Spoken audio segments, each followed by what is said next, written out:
আল্লাহর নবীর প্রিয় কন্যা হযরত ফাতেমা একদিন ঘর থেকে ক্ষুধার্ত অবস্থায় আল্লাহর নবীর কাছে আসলেন। নবীজি মসজিদে নববীর সিঁড়ির মধ্যে বসে আছেন। নবীজির সামনে খাবারের ট্রাক, বিভিন্ন জায়গা থেকে কাফেলা ভর্তি ভর্তি খাবার নিয়ে আসা হয়েছে, বড় বড় কাফেলা ভর্তি খাবার। হযরত ফাতেমা এসে বলে, গো আব্বাজান, আমি আপনার প্রিয় কন্যা ফাতেমা আপনার কাছে একটা ছোট দরখাস্ত নিয়ে আসছি, আবেদন নিয়ে আসছি। আল্লাহর নবী ডাক দিয়া বলে, ফাতেমা কি আবেদন নিয়ে আসছো? আব্বাজান, আপনি হলেন মদিনার প্রেসিডেন্ট, কিন্তু প্রেসিডেন্টের ঘরে 3 দিন হয়ে যায় প্রেসিডেন্টের ঘরের চুলায় আগুন জ্বলে না। কয়দিন? 3 দিন হয়ে যায় প্রেসিডেন্টের ঘরের চুলায় আগুন জ্বলে না। ওগো আব্বাজান, আপনার কাছে একটা দরখাস্ত নিয়ে আসছি। বিভিন্ন জায়গা থেকে কাফেলা ভর্তি ভর্তি খাবার নিয়ে আপনার সামনে হাজির হয়েছে। আপনার সামনে খাবারের বস্তা ভর্তি ভরা খাবার, বস্তা ভর্তি ভরা খাবার। আব্বাজান, বেশি না, আমাদেরকে 3 কেজি আটা দেন, যে আটা দিয়া কয়েকটা রুটি বানাবো। আপনিও তো 3 দিন পর্যন্ত কিছু খান না। আমার কলিজার টুকরা হাসান হুসাইন 3 দিন পর্যন্ত কিছু খায় না। আমার প্রাণের স্বামী আলী 3 দিন পর্যন্ত কিছু খায় না। আমার আলী ক্ষুধার যন্ত্রণায় কথা বলতে পারে না। আমার আলী না খেতে খেতে আমার আলীর শরীর একেবারে শুকায় গেছে। আব্বাজান, আমিও 3 দিন পর্যন্ত কিছু খাই না। যদি এখান থেকে 3 কেজি আটা দিতেন, রুটি বানাইতাম, ফ্যামিলির সদস্যরা মিলে আমরা খাইতাম, আপনিও খাইতেন, আমাদের আশেপাশে যারা চাকর বাকর আছে তারাও খেত। ওগো আব্বাজান, ফিরিয়ে দিন না, 3 কেজি আটা আমাকে আপনি দেন। এই কথা শোনার পরে আল্লাহর নবী বলে, ফাতেমা, ও ফাতেমা, আমি তোমাকে শুধু 3 কেজি আটা না, আমি যদি তোমাকে 3টা আটার বস্তা ধইরা দিয়া দেই, কেউ আমাকে জিজ্ঞেস করবে না। আছে কারো ক্ষমতা, আছে কারো পাওয়ার আল্লাহর নবীকে জিজ্ঞেস করার? তিনি তো মদিনার প্রেসিডেন্ট রাহমাতুল্লিল আলামিন। বলে, ফাতেমা, তুমি জানো না তুমি আমার কাছে 3 কেজি আটা চেয়েছো? ও ফাতেমা, ওই বদরের প্রান্তরে আমার অনেক সাহাবীরা শহীদ হয়ে গেছে, তাদের ঘরে খাবার নাই, তাদের চুলায় আগুন জ্বলে না, তাদের অনেক এতিম সন্তানেরা না খেয়ে আছে, তাদের বিধবা স্ত্রীরা না খেয়ে আছে। যতক্ষণ পর্যন্ত আমি তাদের ঘরে খাবার পৌঁছে দিতে না পারবো, ততক্ষণ পর্যন্ত আল্লাহর নবীর ঘরে 1 ছটাক আটাও যাবে না। বর্তমানে যারা রাষ্ট্র চালায়, রাষ্ট্র পরিচালনা করে, যারা পৃথিবীর নেতৃত্ব দেয়, রাষ্ট্রের নেতৃত্ব দেয়, তারা যদি আল্লাহর নবীর এই আদর্শ চরিত্রগুলো মানে, তাহলে পৃথিবীর কোন রাষ্ট্রের মধ্যে খাবারে, দ্রব্যে কখনো মানুষ কষ্ট পায় না। ঠিক কিনা বলেন? এই যে টেলিভিশনে এত টক শো হয়, এত নেতাকে নিয়ে টক শো হয়, কোনদিন কি শুনছেন আল্লাহর নবীর জীবনে নিয়ে টক শো করছে? শুনছেন আল্লাহর নবী কিভাবে রাষ্ট্র চালিয়েছিলেন? তার পররাষ্ট্রনীতি কি ছিল, স্বরাষ্ট্রনীতি কি ছিল, তিনি কিভাবে মানুষের মাঝে, অভাবীদের মাঝে খাবার বন্টন করতেন, কিভাবে তিনি নিজে না খাইয়ে মানুষকে খাওয়াইতেন, নিজে ছিঁড়া কাপড় পরে সেই বদরের এতিম সন্তানদের ঘরে নতুন কাপড় কিনে দিতেন। আল্লাহু আকবার। আপনারা শোনেন নাই আজ পর্যন্ত টেলিভিশনের মধ্যে আল্লাহর নবীর 63 বছরের জিন্দেগি নিয়ে তারা টকশো করে, 4 খলিফার জীবনী নিয়ে তারা টকশো করে। কারণ পৃথিবীতে যারা আছে, যারা রাষ্ট্র পরিচালনা করে, তারা জানে আল্লাহর নবীর আদর্শ নিয়ে যদি টকশো করা হয়, আল্লাহর নবীর আদর্শ যদি মানা হয়, তাহলে তাদের চুরি চামারি বন্ধ হয়ে যাবে। কিনা বলেন? এই কারণেই তো আমাদের নবী আমাদের জন্য আদর্শ। সুবহানাল্লাহ বলেন, আরো জোরে সুবহানাল্লাহ বলেন। ওই দিন দেখলাম টেলিভিশনে একটা রিপোর্ট করছে, হবিগঞ্জের একজন এমপি, নাম হলো কি জানি, ব্যারিস্টার সুমন। ব্যারিস্টার সুমন নাকি রাত্রবেলা রিকশায় চোরা চোরা মানুষের দুঃখ দুর্দশা দেখে, বুঝেননি? ব্যারিস্টার সুমন নাকি নিজের হাতে ময়লা পরিষ্কার করে। ওই টেলিভিশনের নিউজে বলা হয়েছে যে 1450 বছর আগে 4 খলিফা যেভাবে রাষ্ট্র চালাইছে, হযরত ওমর যেভাবে মানুষের দুঃখ ঘুরা ঘুরা দেখছে, সেই মিস্টার সুমন নাকি এমন ভাবে রাষ্ট্র পরিচালনা করতেছে, তার এলাকায় এভাবে মানুষকে সেবা করতেছে। আমি এই নিউজটা পড়ে আমি কমেন্ট করলাম, 4 খলিফা তো দূরের কথা, হযরত ওমরের মতো রাষ্ট্র পরিচালনা তো দূরের কথা, তাদের একটা পশমের যোগ্য কোনোদিন পৃথিবীর রাষ্ট্রপ্রধানরা হতে পারবে না। ঠিক কিনা বলেন? রাষ্ট্রপ্রধানরা হতে পারবে না। ব্যারিস্টার সুমন এমপি হয়েই এই আগামী 3 দিনের মধ্যে হবিগঞ্জে এখন একটা তিনি কনসার্ট করবেন বাংলাদেশের সব শিল্পীদেরকে নিয়ে। কি করবেন? কনসার্টে তো সওয়াব হইব, ঠিক না?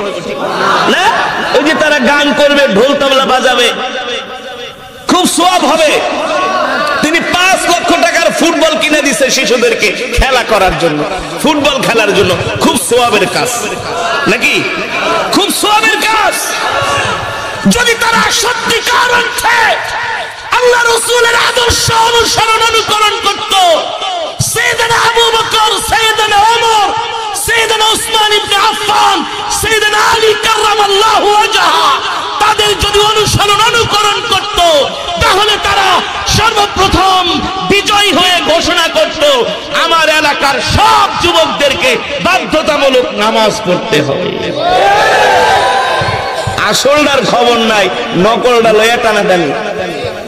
হ্যাঁ, যদি সে বলতো যে আমি প্রতিটা এলাকায় এলাকায় মসজিদ ভিত্তিক আমি মক্তব পরিচালনা করব আমার অর্থ দিয়া, যাতে আমার এলাকার কোন শিশু কোরআন শিক্ষা থেকে বঞ্চিত না হয়, ঠিক কিনা বলেন? আর সে দেয় ফুটবল কিনা, সে করে কনসার্ট, সে করে প্রথমেই গানের অনুষ্ঠান, গানের আয়োজন। এই সমস্ত নয়মাদের মাঝে চলে আসবে যেই রজব মাসে আল্লাহর নবী আল্লাহ তাআলার সাথে মেরাজ করেছেন। মেরাজে যে আল্লাহর পয়গম্বর আমাদেরকে বলেন নাই উম্মতি উম্মতি উম্মতি উম্মতি বলে কেঁদেছেন, উম্মতি উম্মতি বলে আল্লাহ তাআলার কাছে দরখাস্ত করেছেন। কেন করেছেন? কেন করেছেন? যাতে আল্লাহ তাআলা আমাদেরকে জাহান্নামের আগুন থেকে বাঁচায় দেন, ঠিক কিনা বলেন? আল্লাহর নবীর একটাই চিন্তা ছিল, উম্মতকে জাহান্নামের আগুন থেকে বাঁচাতে হবে, ঠিক কিনা বলেন? বর্তমানে উম্মতের আলেমদেরও ফিকির হলো যাতে এদেশের মুসলমান দ্বীনের পথে, ইসলামের পথে চলে। সাহাবায়ে কেরামদের এই উদাহরণ কেন দিলাম? আল্লাহর নবীর এই চরিত্র সম্বন্ধে কেন বললাম? যাতে আমরা আল্লাহর নবীর এই আদর্শগুলো গ্রহণ করি, ঠিক কিনা বলেন? আমার নবী 63 বছর জিন্দেগিতে কোনোদিন কোনো মানুষের মনে কষ্ট দেয় নাই। মুসলমান তো দূরের কথা, কোনো অমুসলিমও বলতে পারবে না আমার নবীর কোনো ব্যবহারে, কোনো কথায় কোনো মানুষ কষ্ট পেয়েছে, ঠিক কিনা বলেন? কিন্তু আমরা তো এমন গরু খাওয়া মুসলমান, আমরা তো অহরহ মানুষের মনে কষ্ট দিই, মানুষের মনে দুঃখ দেই, মানুষের দুঃখ দেখাও না দেখার ভান করি, মানুষের কষ্ট দেখাও না দেখার ভান করি, ঠিক কিনা বলেন? কিন্তু আল্লাহর নবী কেমন ছিলেন?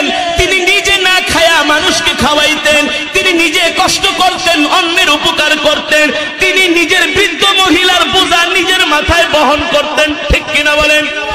এই কারণেই তো আল্লাহ তাআলা কোরআনুল কারীমের মধ্যে বলেছেন, ওয়ামা আরসালনাকা ইল্লা রাহমাতাল লিল আলামিন। আল্লাহু আকবার। এই আল্লাহর নবী ইমামুল আম্বিয়া, সাইয়্যিদুল মুরসালিন, খাতামুন নবীন, সেই 1450 বছর আগে আল্লাহর নবী মক্কার রাস্তা দিয়ে হেঁটে যাচ্ছেন। যুবক মোহাম্মদ, যুবক মোহাম্মদ, সুবহানাল্লাহ, মক্কার রাস্তা দিয়ে যুবক মোহাম্মদ হেঁটে যাচ্ছেন। সুবহানাল্লাহ বলেন। আল্লাহর নবীর একজন প্রিয় সাহাবী ছিলেন, যার নাম হলো বেলাল। বেলাল হাবশী। নাম কি? জোরে বলুন। বেলাল হাবশী। তার বাড়ি কিন্তু মক্কায় না, মদিনায় না, তার বাড়ি হলো ইথিওপিয়ায়। কোথায়? তিনি ছিলেন ইথিওপিয়ার অধিবাসী হযরত বেলাল। তার বাবা ছিল গোলাম, তার দাদা ছিল গোলাম, তার 14 গোষ্ঠী গোলাম, হযরত বেলালও গোলাম। তাকে গোলাম হিসাবে মক্কায় ক্রয় করে আনা হয়েছিল। হযরত বেলাল উমাইয়া ইবনে খালফের বাড়িতে তিনি গোলামি করেন। আল্লাহর নবী একদিন রাস্তা দিয়ে হেঁটে যায়, দেখেন হযরত বেলাল রাস্তার ধারে বসে বসে কান্না করতেছে। যুবক বেলাল কানবী মায়ার নবী রাহমাতুল লিল আলামিন, যিনি নিজে না খেয়ে মানুষকে খাওয়ায়, নিজের খাবার মানুষকে বন্টন করে দেয়, অভাবীদের মাঝে বিলি করে দেয়, সেই রাহমাতুল লিল আলামিন রাস্তা দিয়ে হেঁটে যাচ্ছেন। আল্লাহর পয়গম্বর যুবক মুহাম্মদ সাল্লাল্লাহু আলাইহি সাল্লাম, হযরত বেলাল রাস্তার ধারে বসে বসে কান্না করতেছে। কত মানুষ রাস্তা দিয়া যায়, ডাক দেয়, ইয়া গোলাম লিমা তাবকি, এ গোলাম তুমি কান্না করো কেন? বলে আমি আমার মালিকের বাড়িতে কাজ করি, গতকাল রাত্রে অসুস্থ ছিলাম, তার ডিউটিটা ঠিক মতো করতে পারি নাই, এই কারণে আমার মালিক আমাকে মারধর করে ঘর থেকে বের করে দিয়েছি। এক একজন পথিক যায়, সবাই বেলালের কান্না দেখা দেখা জিজ্ঞেস করে, বেলালের দুঃখের কথা শুনা একবার দুইবার শোনার পরে তারা হযরত বেলালকে ছেড়ে চলে যায়। কেউ বেলালের দুঃখের ভাগী হতে চায় না, কেউ বেলালের দুঃখটাকে লাঘব করতে চায় না। বেলাল মানুষের কাছে দুঃখের কথা বলতে বলতে একেবারে হতাশ হয়ে গেছে। যদি কোনো কষ্টে পড়েন জিজ্ঞেস করে, ভাই কি হয়েছে আপনার? আপনি একজনের কাছে বললেন আমার এটা হয়েছে, শুইনা চলে গেছে। আবার আরেকজন আইছে, ভাই কি হয়েছে? ভাই বিপদে আছি। কি বিপদ? এই বিপদ, শুইনা চলে গেছে। একজন, দুইজন, তিনজন, চারজন, পাঁচজনকে বলতে বলতে এক সময় নিজের উপরে আর দুঃখ বেড়ে যায়। কথা বলেন, যায় কি যায় না? হায় রে, মানুষগুলো দুঃখের কথা শুনে কিন্তু দুঃখের ভাগীদার শুনে শুধু চলে যায়। হযরত বেলাল বলে, সব মানুষগুলো আমার কাছে আসে, আমার দুঃখের কথা শুনে, কেউ আমাকে একবেলা খাবারও দেয় না, আশ্রয়ও দেয় না, সান্ত্বনাও দেয় না, দুঃখের কথা শুনে শুনে চলে যায়। আরে দুঃখের কথা শুনে শুনে চলে যাবে না কেন? ওই মক্কার জমিনে আল্লাহর নবী ছাড়া তো আর কোনো ভালো মানুষ নাই। ঠিক আল্লাহর নবী যুবক মুহাম্মদ সাল্লাল্লাহু আলাইহি ওয়াসাল্লাম রাস্তা দিয়ে হেঁটে যাচ্ছেন, বিলাল কান্না করতেছে। আল্লাহর নবী ডাক দিয়া বলেন, লিমা তাবকি ইয়া গোলাম, এ গোলাম কাঁদো কেন? কি হয়েছে তোমার? হযরত বেলাল বলে, আপনার কাছে দুঃখের কথা বলে লাভ কি? ইতিপূর্বে কত মানুষ আমার দুঃখের কথা শুনে শুনে চলে গেছে, কেউ আমার কোনো উপকার করে নাই, কেউ আমার। আল্লাহর নবী হযরত বেলালের কাছে যায় বসলেন। হযরত বেলালের মাথায় হাত দিয়ে বলে, এ গোলাম তুমি বলো তোমার মনে কি দুঃখ, তুমি আমার কাছে বলো, আমি তোমার দুঃখের কথাগুলো শুনবো। হযরত বেলাল বলে, শোনেন, আমি আমার মনিবের বাড়িতে গোলামি করি। গতকাল রাত্রে মনিবের বাড়িতে মেহমান আসছি, আমাকে অনেকগুলো জব পিসার জন্য আমাকে দেয়া হয়েছে, কিন্তু আমি এতটা অসুস্থ, আমার শরীরে এমন জ্বর, আমি তার কাজগুলো সঠিকভাবে করতে পারি নাই। এই কারণে আমি রাত্রবেলা অসুস্থ হয়ে ঘরের মধ্যে ঘুমায় গেছি। আমার মালিক সকালবেলা এসে দেখে আমি তার কাজগুলো ঠিকমতো করতে পারি নাই। এই কারণে আমার মালিক আমাকে ধরে, দেখেন আমাকে কিভাবে মেরেছে, দেখেন আমার শরীরে আঘাত করা হয়েছে, আমার চেহারার মধ্যে আঘাত করা হয়েছে। শেষ পর্যন্ত হযরত বেলাল তার মাথা আগায়া আল্লাহ নবীকে বলে, দেখেন আমার মালিক আমার চুল ধরে এমন জোরে টান দিছে, মনে হয় ওই চুলের সাথে আমার কলিজাটা বের হয়ে গেছে। আল্লাহ নবী হযরত বেলালের কথাগুলো শুনতেছে, আর আল্লাহর নবীর চোখ মোবারক থেকে ঝরঝর করে পানি পড়তেছে। কারণ তিনি তো দুঃখীদের দুঃখ ঘোচাতে পারেন, ঠিক কিনা বলেন? তিনি তো মানুষের কষ্ট দূর করতে পারেন, ঠিক কিনা বলেন? তাকেই তো আল্লাহ তাআলা রহমত করে পৃথিবীতে পাঠিয়েছেন। আল্লাহু আকবার। হযরত বেলাল বলে শুধু এখানেই শেষ না, আমার মনিব আমার শরীরে আঘাত করেছে, আমার চুল টেনে ছিঁড়ে ফেলেছে, এমনকি আমার মনিব আমাকে লাথি মেরে ঘর থেকে বের করে দিয়েছে। আল্লাহর নবী বলে কয়দিন হয়েছে ঘর থেকে বের হয়ে গেছো? বলে 3 দিন আমাকে হয়েছে ঘর থেকে বের করে দেয়া হয়েছে। দেখেন আমাকে 3 দিন পর্যন্ত খাবার দেয় না, আমাকে আশ্রয় দেয় না। আমি এই রাস্তার ধারে বসে আছি, কত মানুষ আসে আমার দুঃখগুলো শোনে, সবাই আমার দুঃখের কথাগুলো শুনে চলে যায়, কেউ আমার কোনো উপকার করে না। এই কথা বলে হযরত বেলাল কান্নায় ভেঙে পড়লেন। আল্লাহর নবী হযরত বেলালের এই কথাগুলো শোনার পরে নবীজি তার কথার কোনো উত্তর দিলেন না। আল্লাহর নবী সোজা বাড়ির দিকে হাঁটা শুরু করলেন। হযরত বেলাল পিছন দিক থেকে তাকায়া আল্লাহর নবীকে ডাক দেয়া বলে, ও যুবক, আপনিও তো আরো 10 জনের মতো আমার দুঃখগুলো শুনে চলে গেলেন, আপনি তো আমার দুঃখের ভাগীদার হইলেন না। আল্লাহর নবী কোনো কথা বলেন না, সোজা তিনি বাড়িতে চলে গেলেন। যে আম্মা জান আয়েশাকে ডাক দিছে, ইয়া আয়েশা তাআল, ও আয়েশা এদিকে আসো, ও আয়েশা এদিকে আসো, ইফতাহিল বাব। আয়েশা ঘরের দরজা খোলো। আম্মা জান আয়েশা রাদিয়াল্লাহু তাআলা আনহা ঘরের দরজাটা খুলে দিলেন।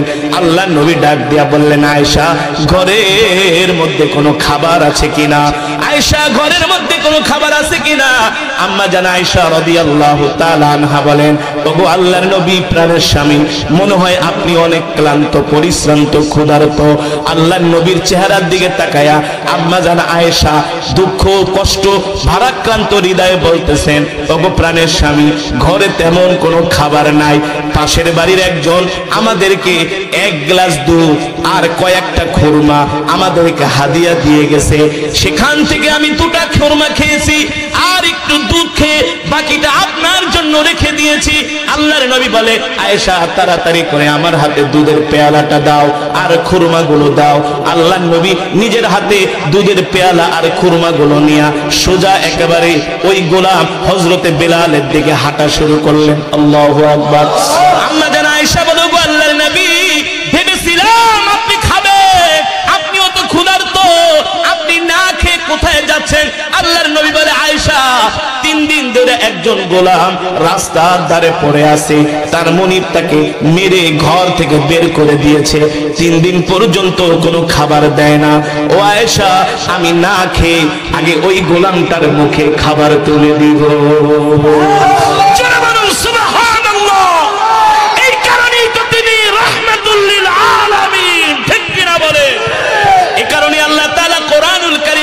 বলছেন, লাকাদ জাআকুম রাসূলুম মিন আনফুসিকুম আজিজুন আলাইহি মা আনিতুম হারিসুন আলাইকুম বিল মুমিনিনা রাউফুর রহিম। আল্লাহ রাব্বুল আলামিন কোরআনুল কারীমের মধ্যে বলেন, এ দুনিয়ার মানুষ, আমি আল্লাহ তোমাদের মধ্য থেকে তোমাদের জন্য এমন একজন নবী পাঠিয়েছি, এমন একজন রাসূল পাঠিয়েছি, যে নবী কিনা তার জীবনের চাইতেও তোমাদেরকে ভালোবাসি, তার সন্তানের চাইতেও তোমাদেরকে ভালোবাসি, তার পরিবারের চাইতেও তোমাদেরকে ভালোবাসি। আল্লাহু আকবার। আল্লাহর নবী এবার দুধের পেয়ালা নিয়ে সোজা হযরত বেলালের দিকে আল্লাহর নবী হাঁটা শুরু করলেন।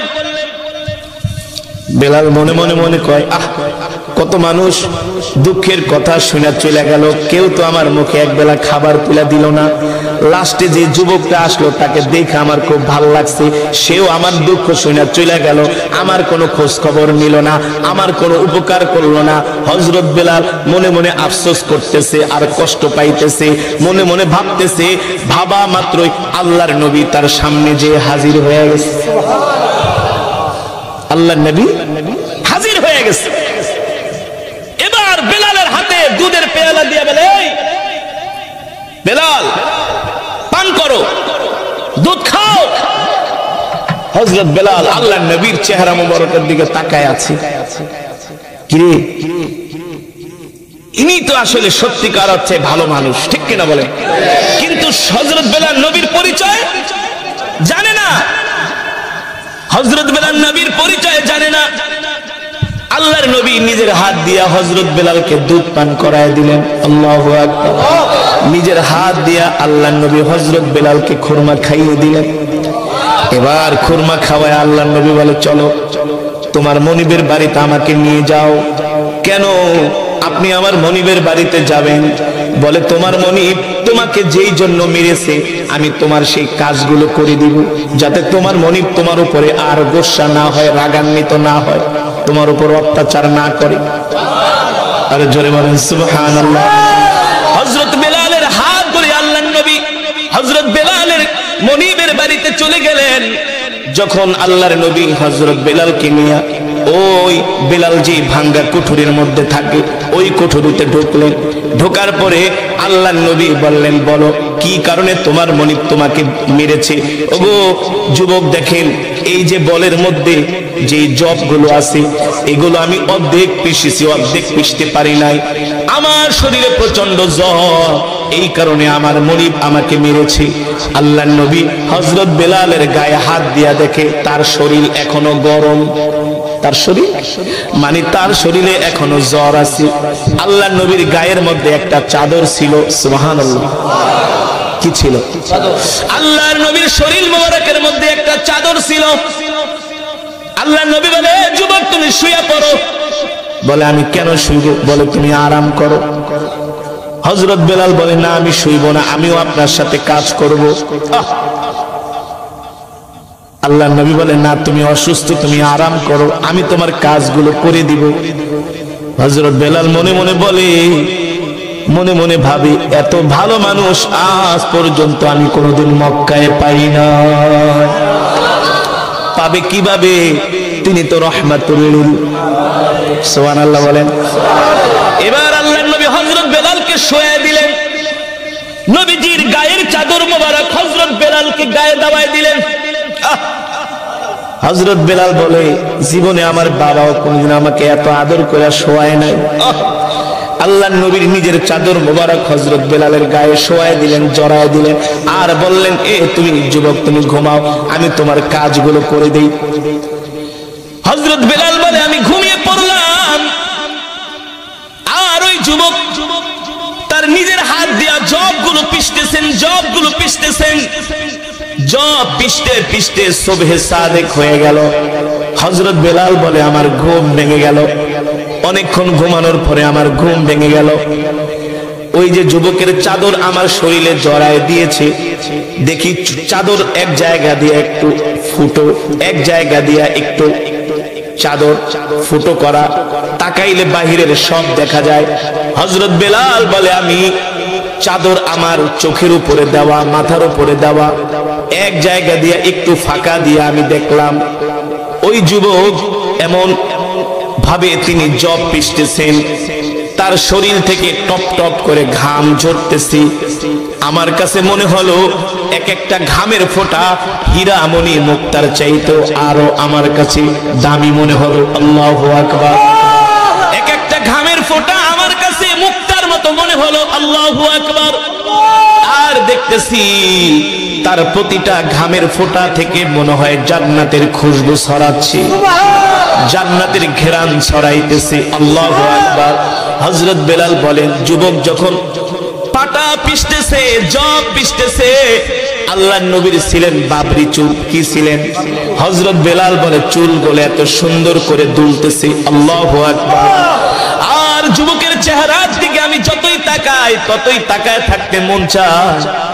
আমি যুবককে যখন ঘুম ভেঙে তার চেহারার দিকে তাকাইলাম, গভীর রজনীতে আমার কাছে মনে হলো আমার ঘরের মধ্যে আকাশের পূর্ণিমার চাঁদ উদিত হয়েছে।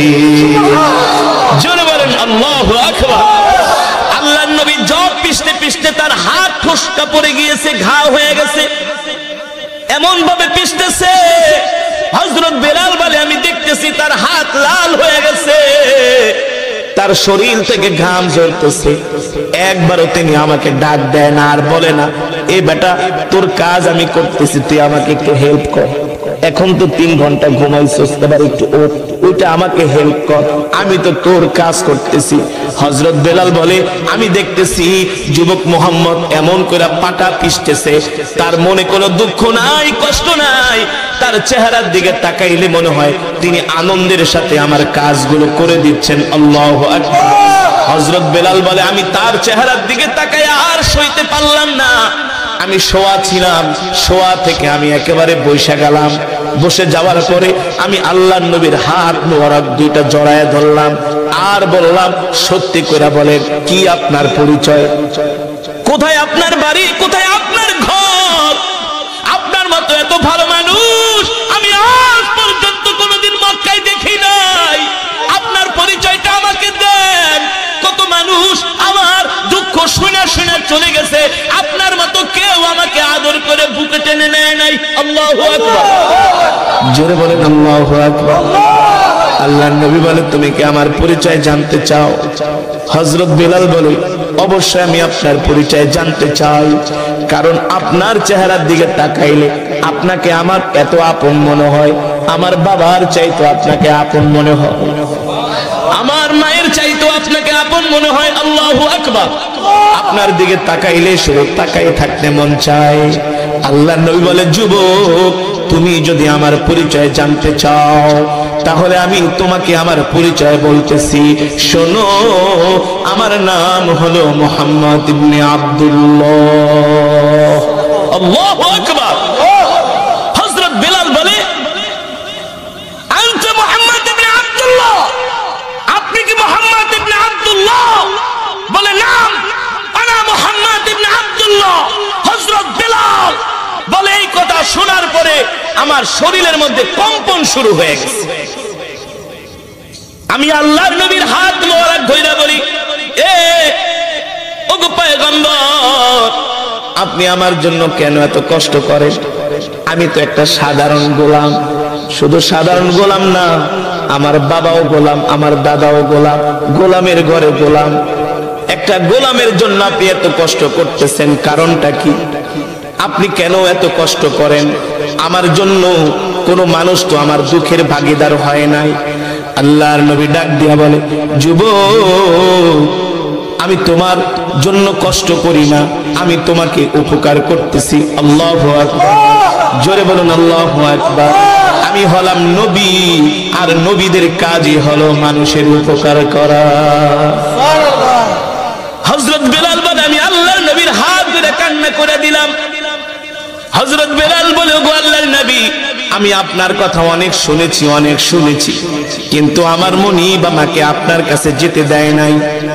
আপনার নামে অনেক মিথ্যা কথা বলেছে, আপনার নামে মিথ্যা তথ্য ছড়িয়েছে, প্রোপাগান্ডা ছড়িয়েছে, বলেছে আপনি নাকি মিথ্যাবাদী, আপনি নাকি মিথ্যা নবী। বলেন নাউজুবিল্লাহ। আপনি নাকি নিজে বানায়া বানায়া কবিতা বলে কোরআন বলে চালায় দেন। আল্লাহর পয়গম্বর হযরতে বেলালকে বলে আমাকে দেখে তোমার কি মনে হয়? হযরত বেলাল বলে ওগো আল্লাহর নবী আপনি হলেন রাহমাতুল লিল আলামিন, আপনি আল্লাহর নবী, এর মধ্যে কোনো সন্দেহ নাই। হযরত বেলাল বলে গো আল্লাহর নবী আর দেরি করবেন না, আপনি এখনই আমাকে কালেমা পড়ায় মুসলমান বানায় দেন। সুবহানাল্লাহ। হযরত বেলাল আল্লাহর নবীর এই আদর্শ চরিত্র আখলাক দেখে, মানুষের প্রতি নবীজির ভালোবাসা দেখে হযরত বেলাল বলে আমার গা শিউরে গেছে, আমার শরীরে কম্পন শুরু হয়ে গেছে। এই পয়গম্বরের দিকে যতই তাকাই ততই তাকায় থাকতে মন চায়। নবী আপনি সত্য নবী, কোনো সন্দেহ নাই, আপনি এখনই আমাকে কালেমা পড়ে মুসলমান বানায় দেন। হযরত বেলাল বলে আমি কালেমা পড়ে মুসলমান হয়ে গেলাম। মুসলমান হওয়ার পরে আমি আমার মনিবের কাছে যেয়ে বলছি এই শোনেন আপনি আমার মনিব হতে পারেন, আমি আপনার গোলাম হতে পারি। আপনার কাছে দায়িত্বহীন কণ্ঠে আমি ঘোষণা দিচ্ছি আপনি আমার দুনিয়ার একটা সাধারণ মনিব হতে পারেন, কিন্তু আজকে কিন্তু আমি আমার আসল মনিবের সন্ধান পেয়ে গিয়েছি। হযরত বেলালের মনিব বলে কার সন্ধান পেয়েছো? বলে আমি আল্লাহর পয়গম্বর মুহাম্মদ সাল্লাল্লাহু আলাইহি ওয়াসাল্লামের হাতে হাত রেখে কালেমা পড়ে মুসলমান হয়েছি। সুবহানাল্লাহ বলেন। আমি এমন একজন মনিবের গোলাম, যার কোনো শরীক নাই, লা শারীকা লাহ। ঠিক কিনা বলেন? আল্লাহ তাআলার কোনো শরীক আছে? আমার আল্লাহ তাআলার কোনো শরীক নাই। কুল হুয়াল্লাহু আহাদ, আমার আল্লাহ এক। আল্লাহুস সামাদ, আমার আল্লাহ কারো মুখাপেক্ষী নন। ঠিক কিনা বলেন? লাম ইয়ালিদ ওয়া লাম ইউলাদ ওয়া লাম ইয়াকুল লাহু কুফুয়ান আহাদ, আমার রবের কেউ সমকক্ষ হতে পারে? হযরত বেলাল বলে, শোনেন, আমি কিন্তু আল্লাহর নবীর হাতে হাত রেখে কালেমা পড়ে মুসলমান হয়ে গিয়েছি। বেলালের মনিব কয়, যে ভয় এতদিন পর্যন্ত ছিলাম সেটাই জীবনে ঘটলো আমার।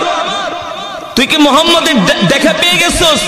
বলে, শুধু দেখা পাই নাই, আমি আল্লাহর পয়গম্বর মুহাম্মদ সাল্লাল্লাহু আলাইহি সাল্লামের হাতে হাত রেখে কালেমা পড়ে মুসলমান হয়ে গেছি। বেলালের মনিব বলে, শোন, এতদিন তোর উপর যা অত্যাচার করছি, এখন থেকে তোর উপরে আরো 1000 অত্যাচার বেড়ে যাবে। হযরত বেলাল বলে, 1000 অত্যাচার কেন? আপনি যদি আমাকে মারতে মারতে শেষ করে ফেলেন, হত্যাও করেন, তারপরও আমি আল্লাহর পয়গম্বর মুহাম্মদ সাল্লাল্লাহু আলাইহি সাল্লাম থেকে এক চুল পরিমাণ দূরে সরে যাব না। সুবহানাল্লাহ। এই হযরতে বেলাল ইসলামের জন্য, দ্বীনের জন্য কত কষ্ট করেছেন। যুবক, আমরা আমাদের ইসলামের জন্য, দ্বীনের জন্য আমাদের কন্ট্রিবিউশনটা কি? আমরা ধর্মের জন্য কতটুকুন করেছি? আল্লাহর জমিনে আল্লাহর দ্বীন কায়েম করার জন্য আমরা কি করেছি? এটা আমাদেরকে হিসাব করতে হবে। ঠিক কিনা বলেন? কারণ হাসরের ময়দানে আল্লাহ তাআলা প্রত্যেকটা মানুষকে জিজ্ঞেস করবে, ওমান আরাদা আন যিকরি ফাইন্না লাহু মাঈশাতান দানকা ওয়া নাহশুরুহু ইয়াওমাল কিয়ামাতি আমা قال رب لما حشرتني أعمى وقد كنت بصيرا قال كذلك أتتك آياتنا فنسيتها وكذلك اليوم تنسى। এ দুনিয়ার মানুষ, আমি তোমাদেরকে কোরআন দিয়েছিলাম, তোমরা কি সেই কোরআন মানছিলা? তোমরা কি মুহাম্মদ সাল্লাল্লাহু আলাইহি সাল্লামের আদর্শ গ্রহণ করছিলা? তারা বলবে, হ্যাঁ, আমরা তো দুনিয়ায় মুহাম্মদ সাল্লাল্লাহু আলাইহি সাল্লামের উম্মত ছিলাম, আপনার বান্দা ছিলাম। আল্লাহ তাআলা আমলনামা হাতে ধরায় দিবে যে, দেখো তুমি আমার কয় নাম্বারের বান্দা ছিলা? 5 ওয়াক্ত নামাজ ঠিকমতো পড়ো নাই, মিথ্যা কথা বলেছো, ইসলামের পক্ষে, দ্বীনের পক্ষে তুমি কোনো আওয়াজ তোলো নাই, হকের পক্ষে কথা বলো নাই। ঠিক কিনা বলেন? কেমন মুসলমান? হকের পথে তো চলো নাই, আবার হক কথা কইলে আইসা বাধা দিছে। ঠিক না? হকের পথে তো চলোই নাই, ইসলাম তো মানোই নাই।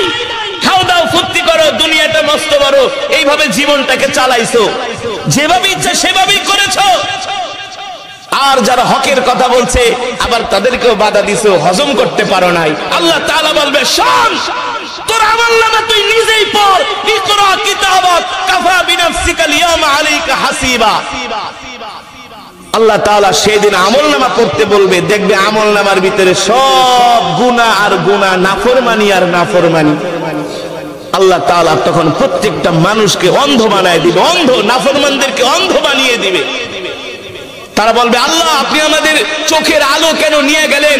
আমরা দুনিয়াতে তো এমন ছিলাম না, দুনিয়াতে তো আমাদের চোখ ছিল। আল্লাহ তাআলা বলবে, দুনিয়াতে তোদের চোখ থাকার পরেও তোরা অন্ধ ছিলি, সত্যটাকে তোরা গ্রহণ করস নাই। কথা বলেন? চোখের সামনে সত্যটা থাকার পরেও তোরা সেটা গ্রহণ করস নাই, ইসলামের উপরে চলস নাই, দ্বীনের উপরে চলস নাই, নবীর আদর্শ চরিত্র মানুষ নাই, নবীকে নেতা মানুষ নাই। আমাদের নেতাকে, আমার নেতা, তোমার নেতা, সকলের নেতা বিশ্বনবী জনাবে মুহাম্মদুর রাসূলুল্লাহ সাল্লাল্লাহু আলাইহি ওয়াসাল্লাম। আল্লাহু আকবার। সেই নবীকে নেতা মানুষ নাই। আজকে আমি আল্লাহ তোদেরকে অন্ধ করে দিব, অন্ধ। তখন তারা অন্ধ অবস্থায় উঠবে, আর ইয়া নফসি ইয়া নফসি বলবে। আল্লাহ আমাদের ক্ষমা করে দেন।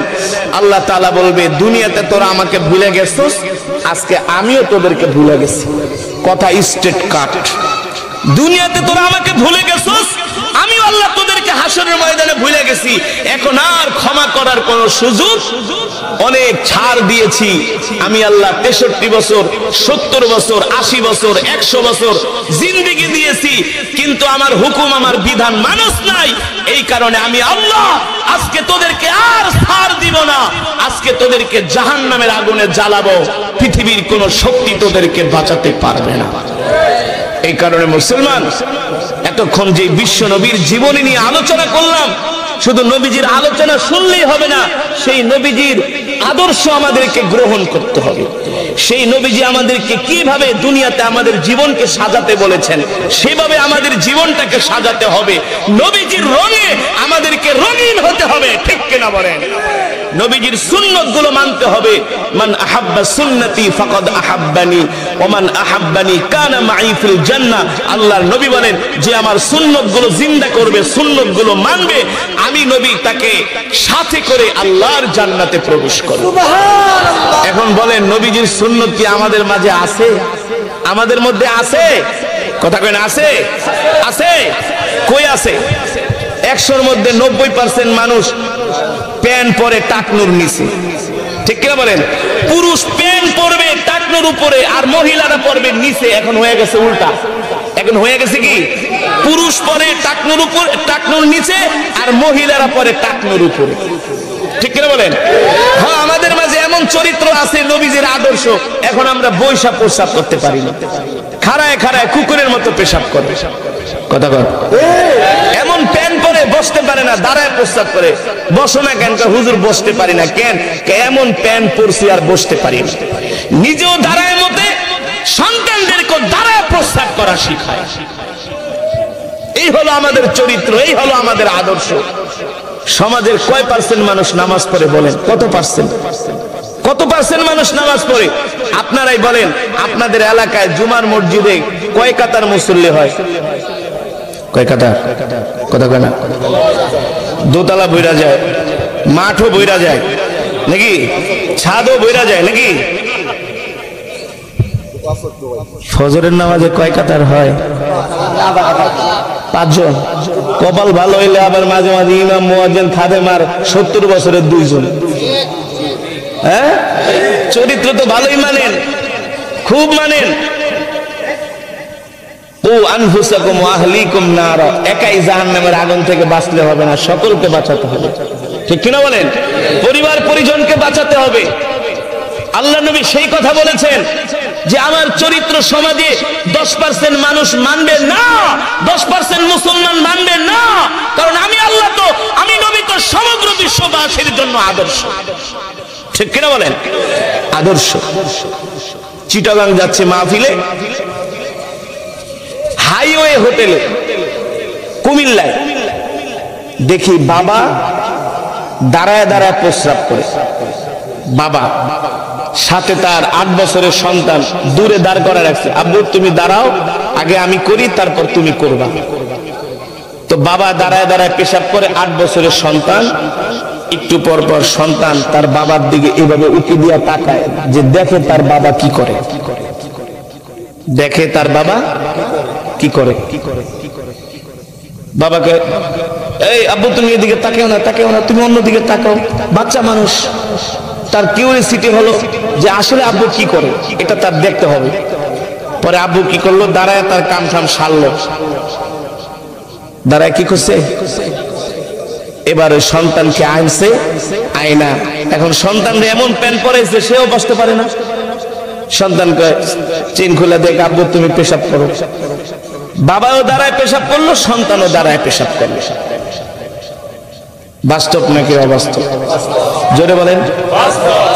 আমরা এমন মুসলমান হয়েছি বাংলাদেশে, এখন ম্যাক্সিমাম হাইওয়ে হোটেলে, বড় বড় হোটেলে দাঁড়ায় প্রস্রাব করার জায়গা বেশি, বৈশা প্রস্রাব করার জায়গা নাই বর্তমানে। হাইকমোড তাও তো হয়, প্রস্রাব করার জন্য বসার কোনো প্লেস নাই, হাইকমোড তো আছেই, সব দাঁড়ায় দাঁড়ায় দাঁড়ায় দাঁড়ায়। আহ, আমরা কোথায় যাচ্ছি? কোথায় আমাদের গন্তব্য? আমরা তো মুসলমান, আমাদের ধর্ম ইসলাম। ইহুদি খ্রিস্টানদেরকে তো আমরা আদর্শ মনে করতে পারি না, তাদের চরিত্র তো আমরা গ্রহণ করতে পারি না। আমরা তো চরিত্র গ্রহণ করব আমাদের নবীজির চরিত্র, ঠিক কিনা বলে? নবীজির চরিত্র কি? টাকনোর নিচে, টাকনোর উপরে কাপড় পরতে হবে, প্রস্রাব করে ঢিলা কুলুপ ব্যবহার করতে হবে, দস্তরখানা বিছিয়ে ভাত খেতে হবে, ঠিক কিনা বলেন? এক মুসলমান আর এক মুসলমানকে সালাম দিতে হবে, আফসুস সালাম ওয়া আতইমুত তুআম লিনুল কালাম। এক মুসলমান আর এক মুসলমানের সাথে নরম ভাষায় কথা বলতে হবে, কোন মানুষের মনে কষ্ট দেওয়া এতিম গরিব অভাবীদেরকে খাবার দিতে হবে, গরিব মানুষকে সাহায্য করতে হবে, এতিমের মাল ভক্ষণ করা যাবে না। এখন আমরা মুসলমান হয়ে গেছি আত্মকেন্দ্রিক, আমাদের ডায়লগ হয়ে গেছে নিজে বাঁচলে বাপের নাম, ঠিক কিনা বলেন? না, এটা নবীর আদর্শ নয়। আমি মানুষের পাশে দাঁড়াবো, এতিম অসহায় অনাথের পাশে দাঁড়াবো, দুঃখী দরিদ্রের পাশে দাঁড়াবো, নিজে যা খাবো আশেপাশের প্রতিবেশীকেও কিছু দেওয়ার চেষ্টা করব। এটা হলো নবীর আদর্শ, আখলাক, চরিত্র।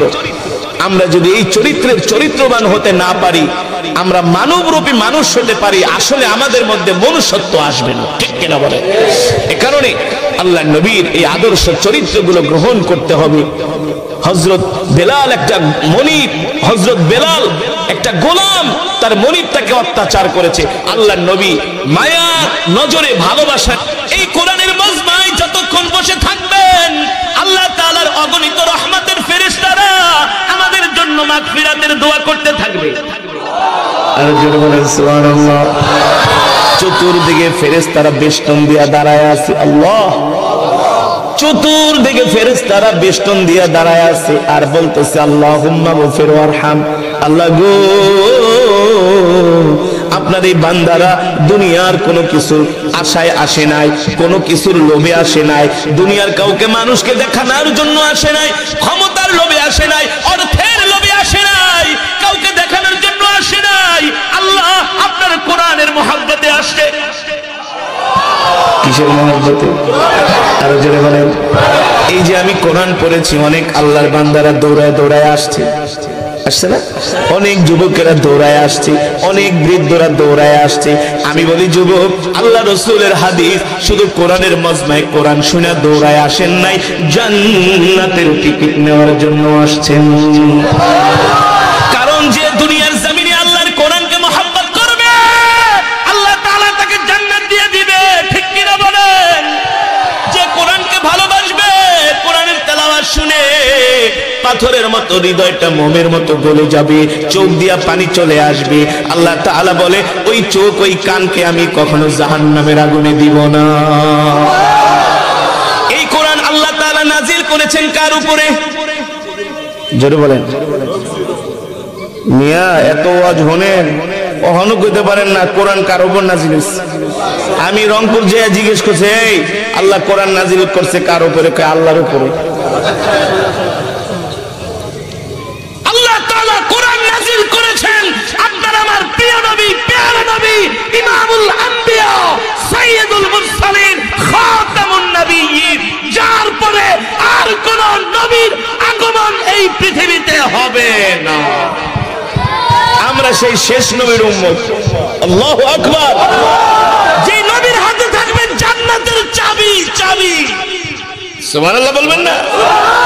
আমাদের নবীজির হাতে থাকবে জান্নাতের চাবি, যিনি হবেন হাউজের কাউসারের মালিক। যেই দিন হাসরের মাঠে সমস্ত পয়গম্বররা পর্যন্ত ইয়া নাফসি ইয়া নাফসি বলবে, আপনার আমার কলিজার টুকরা নবী হাসরের ময়দানে সিজদায় পড়ে থাকবে। বুখারীর বর্ণনায় আসছে, সেই দিন সমস্ত পয়গম্বররা ইয়া নাফসি বলবে। কেউ যাবে পয়গম্বর আদম আলাইহিস সালামের কাছে, কেউ যাবে পয়গম্বর মুসা আলাইহিস সালামের কাছে, কেউ যাবে পয়গম্বর ইব্রাহিম আলাইহিস সালামের কাছে। পয়গম্বর মুসা বলবে, ভাইরে আমার কাছে আইসা লাভ নাই, আমারও একটু ঝামেলা আছে। কি আছে? একটা থাপ্পড় মারছিলাম, মরে গেছে, বুঝি নাই, আমি পারুম না।